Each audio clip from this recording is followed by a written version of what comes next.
काका, तुम्ही आजही घास भरवताय. अन्नछत्रालयाच्या रूपाने स्वर्गीय अरुण काका जगताप यांच्या माणुसकीचा वारसा जिवंत. माणूस निघून जातो, पण त्याने कमावलेली माणसं आणि केलेली पुण्याई मागं उरते. माजी आमदार स्वर्गीय अरुण काका जगताप आज आपल्यात भौतिक रूपाने नसले तरी त्यांनी पेरलेली माणुसकी आजही नगरकरांच्या डोळ्यात पाणी आणते. त्यांच्या जयंतीनिमित्त काका ट्रस्टने सुरू केलेल्या स्वर्गीय अरुण काका जगताप अन्नछत्रालयाने जणू काकांच्या त्याच प्रेमळ आणि दातृत्वाच्या हातांची आठवण करून दिली आहे. मार्केट यार्ड जवळील नागेश्वर महादेव मंदिरात जेव्हा या अन्नछत्रालयाचा शुभारंभ झाला तेव्हा उपस्थितांचे कंठ दाटून आले होते. जैन मुनी अलोक ऋषीजी महाराज आणि महंत संगमनाथ महाराज यांच्या शुभहस्ते जेव्हा दीप प्रज्वलन झाले तेव्हा प्रत्येक नगरकराच्या मनात काकांच्या त्या हसऱ्या चेहऱ्याची प्रतिमा तरळली. काकांसारखं व्यक्तिमत्व पुन्हा होणे नाही असे भाव यावेळी प्रत्येकाच्या चेहऱ्यावर स्पष्ट दिसत होते. आता दररोज सकाळी 11 ते दुपारी 3 या वेळेत गरजूंना मोफत भोजन मिळणार आहे. ही केवळ जेवणाची सोय नसून ती काकांनी आयुष्यभर जपलेल्या लोकसेवेची शिदोरी आहे. आता कोणीही उपाशी झोपणार नाही, कारण काकांचा आशीर्वाद अन्नाच्या रूपाने पाठीशी आहे. अनेक मान्यवरांनी जड अंतक करणारे काकांच्या कार्याचे स्मरण केले. काकांच्या जयंतीनिमित्त दिलेला हा माणुसकीचा लढा शहरवासियांच्या मनात घर करून गेला. प्रतिनिधी स्वामी गोसावी, न्यूज 24 घडामोडी, अहिल्यानगर. आचार्य सम्राट पूज्य महाराज साहेब यांच्या चरणी कोटीशा वंदन. प्रबुद्ध महाराष्ट्र प्रवर्तक पूज्य गुरुदेव श्री कुंदन ऋषीजी महाराज साहेब, प्रबुद्ध विचारक पूज्य श्री आदर्श ऋषीजी महाराज साहेब यांच्या चरणी कोटीशा वंदन. आज नगरचे एक जाणते मानते असे व्यक्तिमत्वाचे धनी आमचे अरुण काका जगताप, ज्यांचा जन्मदिवस आहे. तसं पाहिलं तर जगताप परिवाराचं आणि आचार्य भगवंत साधू संतांचं खूप पहिलेपासून संबंध आहे आणि या परिवाराने नगर विकासाकरता खूप चांगले कार्य केलेले आहे. आज त्यांच्या जन्मदिवसाच्या निमित्ताने इथं जो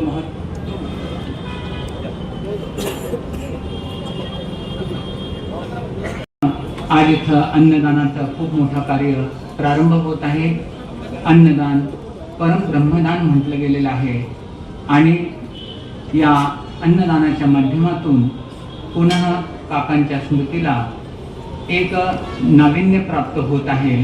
तर निश्चित संग्राम भाऊ जगताप, सचिन भाऊ जगताप, त्याचबरोबर सुवर्णाताई, शीतलताई, पूर्ण जगताप परिवाराचं पुनश्च हार्दिक हार्दिक अभिनंदन करतो. आणि आजचा जो कार्यक्रम इथे त्यांनी ठेवलेला आहे त्याकरता संपूर्ण ऋषी परिवाराकडनं, साधू संतांकडनं खूप खूप मंगल कामना आणि त्यांचं खूप खूप हार्दिक अभिनंदन करतो नगराच्या विकासाकरता. त्याचप्रमाणे जनतेकरता जे काही कार्य ते करत आहात ते वास्तविक खूप खूप सराहनीय आहे, स्तुत्य आहे. निश्चित असेच कार्य त्यांच्या हातून भविष्यात होत राहो हीच आमची हार्दिक हार्दिक मंगलकामना, शुभकामना, मंगल. 3-4 दिवसापासून आपल्या अहिल्यानगर शहरामध्ये व शहराच्या परिसरामध्ये सुरू आहे आणि एक मोठं सालबादप्रमाणे आपलं भव्य दिव्य एक रक्तदान शिबिराचा देखील कार्यक्रम दरवर्षी असतो. तो देखील आपला लक्ष्मीनारायण मंगल कार्यालयामध्ये या ठिकाणी आज पार पडत आहे, तो सुरू आहे. त्याच प्रकारे नवीनच काकांच्या नावाने काका ट्रस्ट या नावानं नवीन ट्रस्ट निर्माण करण्यात आला. त्याच्या माध्यमातून देखील आमचा प्रयत्न आहे की नवीन नवीन उपक्रम हे आपले कुठेतरी सामाजिक उपक्रम सुरू राहिले पाहिजेत आणि त्याच्यातनं जो खरा गरजवंत असतो त्याच्यापर्यंत कुठेतरी मदत उपलब्ध झाली पाहिजे. त्याच्याकरता पुढचे देखील अनेक उपक्रम हे राबवले जाणार आहेत. पण पहिल्याच वर्षी हा एक अत्यंत वेगळा उपक्रम म्हणजे अन्नछत्र आणि त्याचा देखील उपक्रम यावर्षी हाती घेण्यात आलेला आहे. आणि हा उपक्रम कुठल्याही प्रकारचा एक उपाय जो भोजन करण्याकरता येईल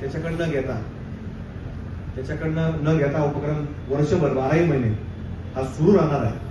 आणि अनेक लोकांची मदत या सर्व कामांमध्ये लागत असतील, असं काही नाही की आम्हीच सगळे करणार आहे. पण दरवर्षी अनेक लोक याच वेगवेगळ्या माध्यमातून मदत आमच्यासारख्या कार्यकर्त्यांच्या पाठीमागे उपलब्ध करत असतात. त्याच्या माध्यमातून आम्ही देखील ही सगळी मंडळी काम करत असतो आणि ही प्रेरणा देखील अनेक मंडळींनी दिलेली आहे. त्याच्या माध्यमातून हा उपक्रम पुढेही चालू राहणार आहे आणि पुढच्या काळामध्ये देखील असे अनेक उपक्रम राहणार आहेत. त्यामुळं एक अचानक या 2 दिवसामध्ये कार्यक्रम ठरले आणि मोठ्या संख्येने रक्तदानाचं शिबिर देखील मोठ्या संख्येने त्या ठिकाणी लोक सहभागी झाले. हा उपक्रम देखील आता आजपासून सुरू झाला, पण दरवर्षी काही ना काही भर अधिकची राहणार आहे. जसं मगाशी आता बागानगर साहेबांनी सांगितलं किंवा दिनेश जोशी यांनी देखील सांगितलं की गोशाळेचा देखील उपक्रम 2011 साली सुरू झाला आहे. आणि आपण पाहतो की गोरक्षणाची ही भूमिका ही सर्वात पहिली कुणी जर निर्माण केली असेल तर छत्रपती शिवाजी महाराजांनी गोरक्षणाची सुरुवात या भारतामध्ये सुरू केली आहे.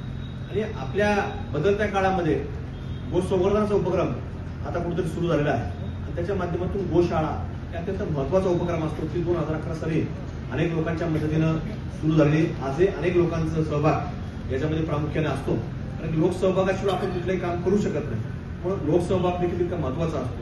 म्हणून त्यांच्या काकांच्या जाण्यानंतर देखील अनेक लोक काही ना काही वेगळ्या आठवणी काढत असतात. या आठवणींच्या बरोबरीनं कुठेतरी आपल्याला काम करणं देखील आवश्यक असतं. म्हणजे सगळं कार्य पुढे सुरू आहे, त्याच दिशेनं आपलं काम सुरू राहणार आहे. मी आता अधिक वेळ काही घेणार नाही, बरेच लोक बोलले, बऱ्याच वेळा आपण पोहोचलो.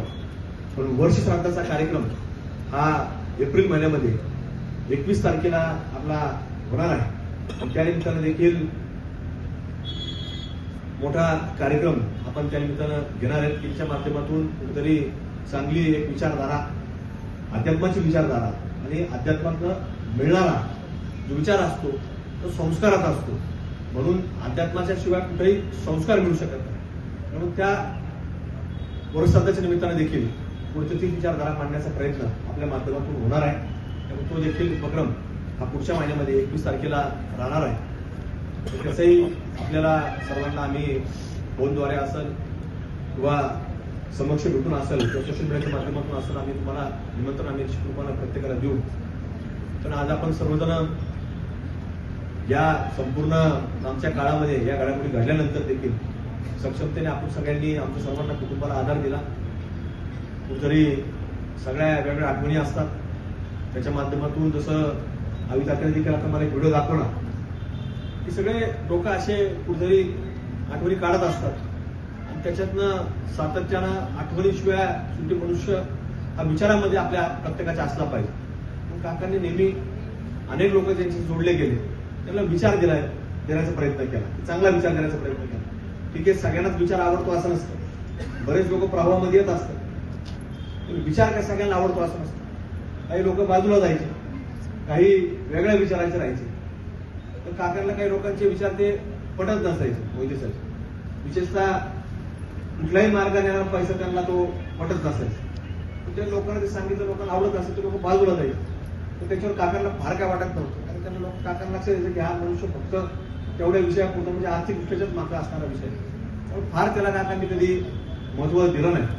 पण आम्हाला देखील ज्या वेळेला चूक घडत असेल, जरी लोकांमध्ये नाही बोलले पण मात्र खासगीमध्ये असेल किंवा साठे साहेब जरी आमच्याकडून काही चुकलं तर ते जरी त्यांची माझी भेट झाली नाही पण फोनवर मात्र ते समज देण्याचं काम, सूचनापेक्षा आपण ज्याला म्हणून समज देण्याचं काम ते करत होते.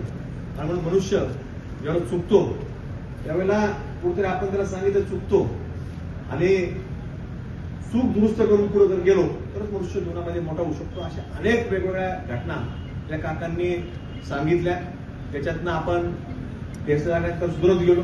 कारण चूक होऊन सुद्धा ज्यावेळेस चूक म्हणत नाही, मान्य करत नाही तर तो मनुष्य कधी पुढे जात नाही, असं काका अनेक वेळा सांगायचे. ज्यावेळेला आपल्या चुकल्यानंतर कुठेतरी ज्यावेळेस आपण स्वीकारतो की आपण चुकलेलं आहे आणि ते दुरुस्त करून पुढे जायचं म्हटलं तर आपण जात राहतो. मग तशा विचारांना आम्ही सगळे मंडळी काम करत गेलो, त्यांच्या विचारांना अनेक मंडळी काम करत गेले, ते सातत्याने पुढं जात राहिले. तसं दिनेशजीने देखील सांगितलं की आमचं कुटुंब हे धार्मिक विचाराचं कुटुंब आहे आणि मग त्या माध्यमातून कुठेतरी ती विचारधारा त्यांच्याही मनामध्ये सातत्याने असायची. आणि ज्यावेळेस पासून या विधानसभेच्या निवडणुका झाल्यानंतर ज्यावेळेला हे सगळे कामकाज हे तुमच्या सर्वांच्या आशीर्वादानं आपल्या जिल्ह्यामध्ये सुरुवात केली, जिल्ह्याच्या नंतर महाराष्ट्रामध्ये सुरू झालं, तर निश्चित रूपानं त्यांना आनंद वाटायचा की कुठंतरी ही सगळी विचारधारा आपण पुढे घेऊन चाललो आणि त्याच्या माध्यमातून कुठेतरी चांगल्या विचारांना, अध्यात्माचं विचारणं हे सगळं कार्य पुढे चालू आहे. त्या बाबतीत त्यांना निश्चित रूपाने एक वेगळं समाधान देखील त्या निमित्तानं त्यांना वाटत होतं. तर दुर्दैवानं या सगळ्या गोष्टी फार काळ काय ते पाहू शकले नाही, पण निश्चित रूपानं त्यांच्या विचारानं आपण सगळे मंडळी काम करत राहू. आज एक अन्नछत्र, कारण ते प्रत्येक व्यक्ती आल्यानंतर आता मला हे लोक डागवाले साहेब असतील, भोसले साहेब असतील किंवा अभितात्या किंवा बरीच मंडळी मला म्हणतात की काकांकडे गेल्यानंतर काका आम्हाला ज्यूस पाजायचे, पाहुणचार करायचे लिंबाशे. त्यांना सांगितलं मग मला तिकडे खायला वेळ नाही, तुम्हाला तुम्हाला बसा, मी जाणार आहे, तुम्हाला बसा, तुम्हाला काय लागेल ते मागवतो. ते म्हणतात मी काय सगळंच मागवी, मला मागवतो. ते आता तुम्ही निघून जाणार, आम्ही काय करायचं. म्हणजे असं विरोधाने बऱ्याच वेळा मला बोलत असतात मुद्दा जाते, तुम्ही काय फार ते काका संपर्क झाले, पण हे लोक असं मला माझ्या मला उपाशी राहावं लागतं. बरोबर आहे, पण मी काय शिंदे सर मला तुम्ही सांगितलं बरेच काका बाहेर असं कुणी बसत, आता मला जेवायला भेटत नाही. आता बरं झालं की माझी अनुपजींनी सेवा सुविधा करून ठेवली. जाता आता जरी घर असलं पण घराकडे वळणं होत नाही, तिथून रोडने जातो आम्ही. पण दैनंदिन या जीवनामध्ये वेळ मिळत नाही, ही सगळ्यात मोठी अडचण माझ्यासारख्या कार्यकर्ते झालेले आहे. सकाळ बसून म्हणजे सकाळी काय टायमिंगचा भरोसा नसतो, रात्रीचा टायमिंगचा भरोसा नसतो. त्यामुळं हे वेळेअभावी मला तेवढा काही वेळ तुमच्या बरी सुद्धा तात्या चौकात बसायला देता येतो. पण निश्चित रूपाने तुम्ही सगळे तेच आम्ही काकांच्या रूपात पाहतो. त्यामुळे तुम्ही सगळ्यांनी तिथं येणाऱ्या प्रत्येकाला एक वेगळा म्हणजे आनंद त्या रात्रीच्या वेळेला तुम्ही सगळ्यांच्या माध्यमातून मिळतो. आणि जीवनामध्ये काही नसतं, आपण प्रत्येक माणसाची माणूस जोडत राहिले एवढंच असतं. आणि चांगली विचारधारा की एकमेकाशी जोपासणं एवढंच एक जीवनाचं एक वेगळं मूल्य आहे. त्यामुळे आपण सर्वांनी ते जोपासावं. आणि तुम्ही सगळे ज्या चौकात जाता येतात आम्हाला दिसतात, निश्चित रूपानं आम्ही काकांच्या रूपात तुम्हाला सगळ्यांना तपासलेला आम्ही म्हणजे पाहत असतो. त्यामुळे तो एक वेगळा आनंद आमच्या सगळ्या कार्यकर्त्या मनामध्ये निश्चित रूपानं आहे. त्यामुळे आजच्या या अन्नछत्राचा असेल वेगळे उपक्रम अनेक ठिकाणी म्हणजे अगदी शहराच्या वेगळ्या कानाकोपऱ्यामध्ये प्रत्येकाने आज कार्यक्रम घेतलेला आहे आणि सगळ्यांचा त्यामध्ये सहभाग आहे. तुम्ही सर्वांचे मनापासून या ठिकाणी आभार व्यक्त करतो आणि थांबतो. धन्यवाद. जय हिंद, जय शिवराय, जय श्रीराम.